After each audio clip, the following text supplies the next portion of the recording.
So high glucose వల్ల ఏమవుతుంది, high glucose అనేది ఒక ఆర్గాన్ కాదు, ఆల్మోస్ట్ టాప్ టు బాటమ్ అన్ని ఎఫెక్ట్ వస్తుంది. ఇక్కడి నుంచి స్టార్ట్ చేస్తే మనకి రెటీనా అంటే మన బ్యాక్ ఆఫ్ ద ఐ, మన విజన్కి ఇంపార్టెంట్. అక్కడ ఉన్న టైనీ బ్లడ్ వెజల్స్లో గ్లూకోజ్ వచ్చేసి అక్కడ మెల్లగా మనకి బ్లడ్ విజన్ వచ్చి కొన్ని రోజులకి ఆల్మోస్ట్ బ్లైండ్నెస్ వచ్చే అవకాశం కూడా ఉంది. అది కళ్ళది. ఆ తర్వాత ఇంకా కిందకు వస్తే మన హార్ట్ దగ్గరకు వస్తే మన బ్లడ్ వెజల్స్ అన్నీ కూడా కొంచెం హార్డ్ అండ్ అయిపోయి బ్లాక్ అయిపోయి హార్ట్ అటాక్స్ మనకి అవి రావచ్చు. ఈ మధ్యలో బ్రెయిన్ కూడా బ్లాక్స్ వచ్చి స్ట్రోక్ రావడం కూడా అవుతుంది.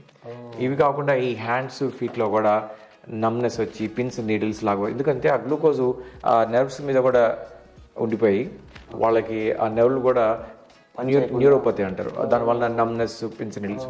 తర్వాత కిడ్నీస్ కూడా ఎఫెక్ట్ ఇచ్చి డయాబెటిక్ నెఫ్రోపతి అని కూడా వచ్చు.